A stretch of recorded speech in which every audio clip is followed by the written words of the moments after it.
ज्याला सगळ्यांनी फक्त एक गरीब माळी समजलं, तोच वृद्ध माणूस रोज करोडपतीच्या बंगल्यात झाडांना पाणी घालत होता. पण एक दिवस त्याच्या हातातला जुना रुमाल पाहून घर मालकाच्या पायाखालची जमीनच सरकली. कारण त्या रुमालावर असलेलं चिन्ह त्याच्या वडिलांकडेही होतं. 20 वर्षापूर्वी गायब झालेले वडील खरंच आपल्या कुटुंबाला सोडून गेले होते का? की या सगळ्यामागे कुणाचं मोठं षडयंत्र होतं? आणि जेव्हा त्या गरीब माळ्याचं खरं रूप समोर आलं, तेव्हा मुलाच्या डोळ्यात अश्रू का आले? हे सत्य जाणून घेण्यासाठी कथा शेवटपर्यंत नक्की ऐका.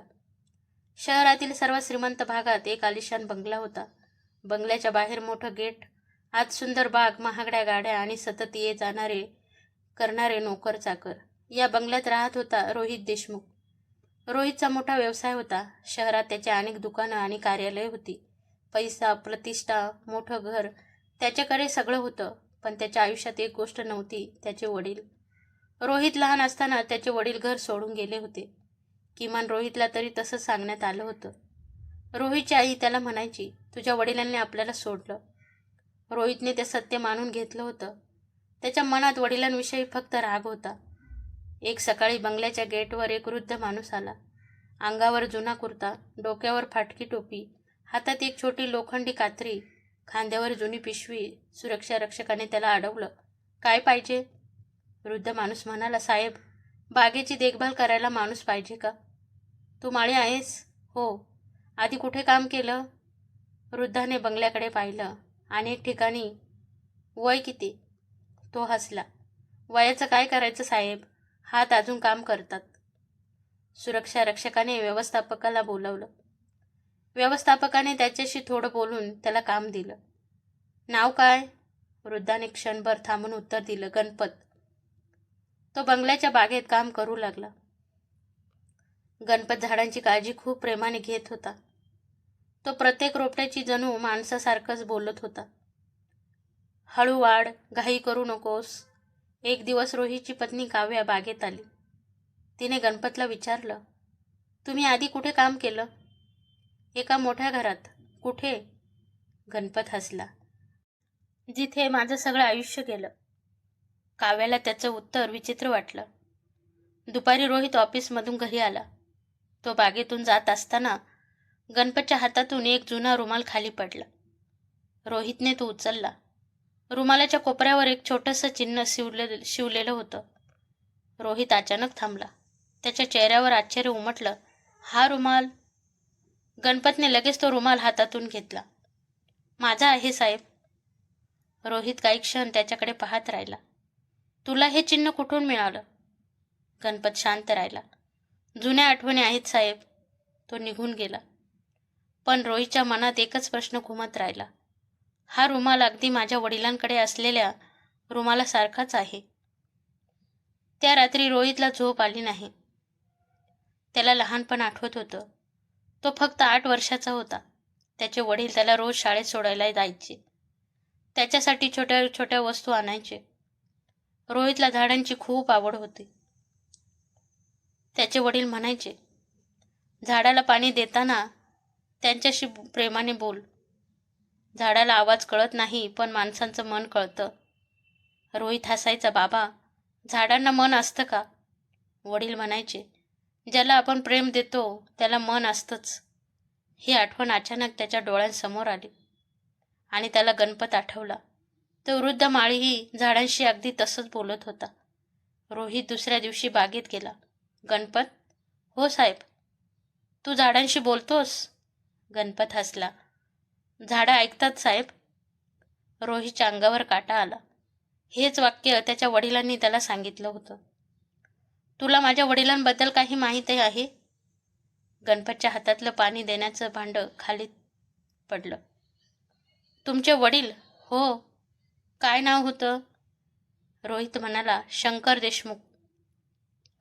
गणपतने डोकं खाली केलं. नाही साहेब, मला माहीत नाही.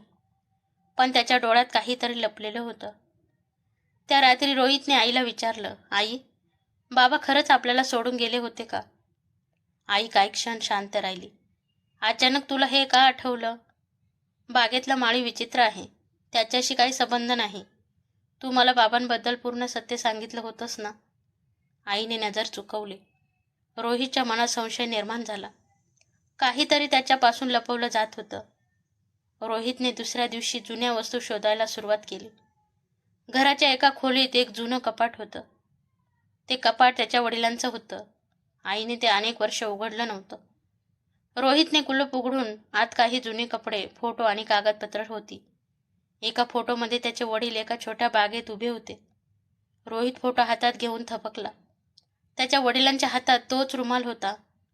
रुमालाच्या कोपऱ्यावर तेच चिन्ह होतं. रोहितच्या मनात धक्का बसला. तो धावत बागेत गेला. गणपत झाडांना पाणी देत होता. रोहितने फोटो त्याच्या समोर धरला. हा माणूस कोण आहे? गणपतने फोटो पाहिला. त्याच्या हातातून पाण्याचं भांडं खाली पडलं.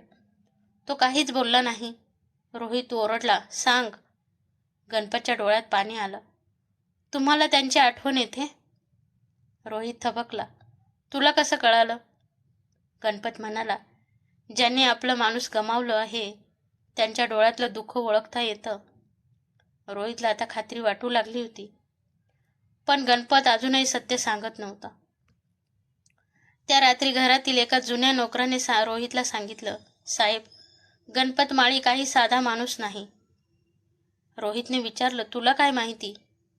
तो म्हणाला, तो पहिल्यांदा या बंगल्यात आला तेव्हा त्याने तुमच्या वडिलांच्या खोलीकडे पाहून बराच वेळ डोळे पुसले होते. रोहित हादरला. रोहितच्या मुलीचं लग्न जवळ आलं होतं.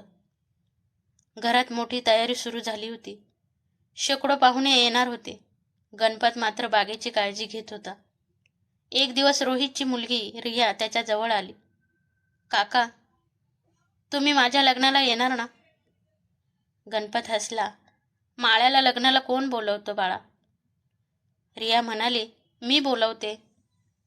गणपतच्या डोळ्यात पाणी आलं. तुझं लग्न सुखाचं हो. रिया म्हणाली, तुम्ही माझ्या आजोबांसारखे बोलता. गणपत काही क्षण गप्प राहिला. लग्नाच्या 2 दिवस आधी एक मोठी अडचण आली. रोहितच्या व्यवसायातील काही महत्त्वाची कागदपत्र गायब झाली. घरात गोंधळ उडाला. सगळ्या नोकरांची चौकशी सुरू झाली. शेवटी संशय गणपतवर गेला. काव्याने म्हटलं, हा माणूस नवीन आहे, याच्यावर लक्ष ठेवा. रोहितच्या मनातही संशय आला. गणपत मात्र शांत होता. त्याने फक्त एवढंच म्हटलं, मी काही घेतलेलं नाही. रात्री गणपत एकटाच बागेत बसला होता. त्याने खिशातून एक जुना फोटो काढला. फोटोमध्ये तो आणि लहान रोहित होते. तो फोटो डोळ्यासमोर धरून तो हळू आवाजात म्हणाला, माझ्या मुला, तू मला ओळखलंस तर? त्याच्या डोळ्यात अश्रू आले. हो. गणपत म्हणजेच रोहितचं वडील शंकर होता. पण त्याने आपली ओळख अजूनही लपवली होती. कारण त्याला भीती होती. रोहितला जे सत्य सांगायचं होतं ते फक्त त्याचं नव्हतं. त्यामागे एका मोठ्या विश्वासघाताची कहाणी होती. लग्नाचा दिवस जवळ येत होता. रोहितची कागदपत्र अजूनही सापडली नव्हती. गणपतने शांतपणे रोहितला सांगितलं, साहेब, घरातल्या माणसांवर संशय घेण्याआधी बाहेरच्या लोकांकडे पहा. रोहितने विचारलं, तुला कोणावर संशय आहे? गणपतने एका व्यक्तीचं नाव घेतलं. तो रोहितचा व्यवसायातील जवळचा भागीदार होता. रोहितला विश्वास बसला नाही, पण त्याने तपास केला आणि काही तासांत सत्य समोर आलं. कागदपत्र त्या भागीदारानेच लपवली होती. गणपत निर्दोष ठरला. रोहित त्याच्या जवळ गेला. मी तुझ्यावर संशय घेतला, माफ कर. गणपत म्हणाला, मुलगा चुकला तर बाप त्याच्यावर रागवतो का? रोहित अचानक थांबला. काय म्हणालास? गणपतने स्वतःला सावरलं. म्हणजे माणूस चुकतो साहेब. त्या रात्री रोहितच्या आईला एक जुना फोन आला. फोन करणारा म्हणाला, शंकर जिवंत आहे. आईच्या हातातून फोन खाली पडला. रोहितने हे पाहिलं. आई? कोणाचा फोन होता? आई गप्प. तुला बाबा जिवंत असल्याचं माहीत आहे? आईच्या डोळ्यात पाणी आलं. ती काही बोलू शकली नाही. रोहितचा संशय आता खात्रीमध्ये बदलत होता. रोहितने आईसमोर हात जोडले. मला खरं सांग. आई रडत म्हणाली, तुझ्या वडिलांनी आपल्याला सोडलं नव्हतं. रोहित हादरला. मग? त्यांना घरातून दूर केलं गेलं. कोणी? आईने डोळे मिटले. मी. रोहित स्तब्ध झाला. आई पुढे म्हणाली, मला वाटत होतं तुझ्या वडिलांच्या व्यवसायामुळं आपलं आयुष्य धोक्यात येईल. काही लोकांनी मला घाबरवलं. त्यांनी सांगितलं की शंकरला दूर केलं नाही तर तुझं नुकसान होईल. रोहीच्या डोळ्यात अश्रू आले. मग तुम्ही त्यांना माझ्यापासून दूर केलं? हो. पण बाबा कुठे गेले? आई म्हणाली, त्यांनी तुला दुरून पाहिलं. तुझ्या प्रत्येक यशाची माहिती घेतली, पण तुला भेटले नाहीत. रोहितच्या मनात गणपत आला. तो धावत बागेत गेला. गणपत तिथे नव्हता. त्याच्या खोलीत फक्त एक जुनी पिशवी होती. त्यात रोहितच्या बालपणीचा फोटो होता. शाळेची पहिली वही होती आणि एक चिठ्ठी होती. त्यावर लिहिलं होतं, मुला, मी तुला सोडून गेलो नव्हतो. रोहितच्या डोळ्यातून अश्रू वाहू लागले. रोहितने संपूर्ण बाग शोधली. शेवटी त्याला शंकर एका जुन्या झाडाखाली बसलेला दिसला. रोहित त्याच्यासमोर उभा राहिला. तुम्ही माझे बाबा आहात? शंकरने मान खाली घातली. मला माफ कर. रोहितच्या डोळ्यात अश्रू होते. तुम्ही मला का सोडलत? मी तुला कधी सोडलं नाही. मग इतकी वर्ष कुठे होता? तुझ्या आयुष्यापासून दूर, पण तुझ्या सावलीसारखा. रोहित रडू लागला. मी तुम्हाला खूप शोधलं. शंकर म्हणाला, मी रोज तुला पाहायचो. तुझ्या शाळेबाहेर उभा राहायचो. तू मोठा झालास, तुझं लग्न झालं, तुझा व्यवसाय वाढला, सगळं पाहिलं. रोहितने विचारलं, मग माझ्यासमोर का आला नाहीत?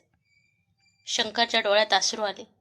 मला भीती होती, माझा मुलगा मला स्वीकारणार नाही. रोहितने पुढे होऊन त्यांना मिठी मारली. बाबा, मुलगा आपल्या वडिलांना विसरत नाही. शंकर रडत म्हणाला, आज माझं आयुष्य पूर्ण झालं. लग्नाच्या दिवशी रोहितने सर्वांसमोर एक घोषणा केली.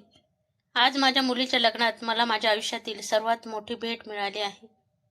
सगळे त्याच्याकडे पाहत होते. रोहितने शंकरचा हात धरला. हे माझे वडील आहेत. संपूर्ण घर शांत झालं. काही क्षण कोणालाच विश्वास बसला नाही. रिया धावत आजोबांकडे गेली. आजोबा. शंकरच्या डोळ्यात अश्रू आले. त्यांनी नातीला जवळ घेतलं. माझ्या आयुष्यात उशिरा आलीस बाळ, पण आलीस. रोहितची आईही पुढे आली. तिने शंकरसमोर हात जोडले. माझी चूक झाली. शंकर म्हणाला, 20 वर्ष खूप मोठा काळ असतो.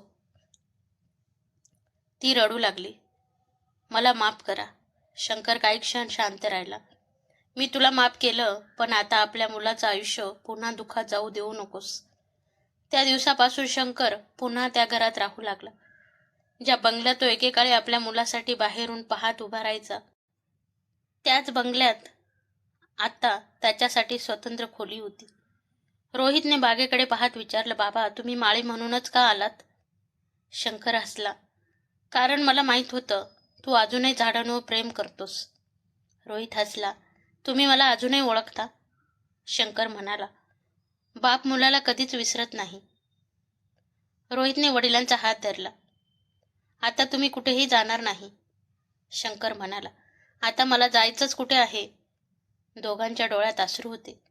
बागेत वारा वाहत होता. ज्या झाडाखाली वडील अनेक वर्षे एकट्याने बसायचे, त्याच झाडाखाली आता बाप आणि मुलगा एकत्र बसले होते. आणि रोहितला त्या दिवशी समजलं, जगात पैसा कमवणं मोठं यश नाही. आपल्या माणसांना पुन्हा मिळवणं हेच खरं यश आहे. कधी कधी एखादी व्यक्ती आपल्या आयुष्यातून गायब होते, पण त्याचं प्रेम कधी गायब होत नाही. आणि म्हणूनच ज्यांनी आपल्यासाठी आयुष्य घालवलं, त्यांना गैरसमजामुळे कधीही पर्क करू नका. कारण नाती तुटतात तेव्हा आवाज होत नाही, पण ती पुन्हा जोडली जातात तेव्हा संपूर्ण आयुष्य बदलून जातं. तर मित्रांनो, ही होती एका वडिलांची हृदयस्पर्शी कहाणी. ज्यांना मुलाने वर्षानुवर्ष आपल्यापासून दूर गेलेले समजलं, तेच वडील गरीब माळ्याच्या रूपात आपल्या मुलाच्या घरात परतले. गैरसमजामुळे तुटलेलं नातं अखेर प्रेमाने पुन्हा जोडलं गेलं. या कथेने तुमच्या मनाला स्पर्श केला असेल तर व्हिडिओला लाईक आणि शेअर नक्की करा. अशाच भावनिक, रहस्यमय आणि मनाला भिडणाऱ्या मराठी कथा ऐकण्यासाठी आपल्या चॅनलला सबस्क्राईब करा. आणि कमेंटमध्ये नक्की सांगा, तुमच्या मते आईवडिलांचं प्रेम जगातील सर्वात मोठी संपत्ती आहे का? पुन्हा भेटूया एका नव्या आणि हृदयस्पर्शी कथेसोबत. तोपर्यंत आपल्या आईवडिलांना वेळ द्या, त्यांचं मन जपा. धन्यवाद.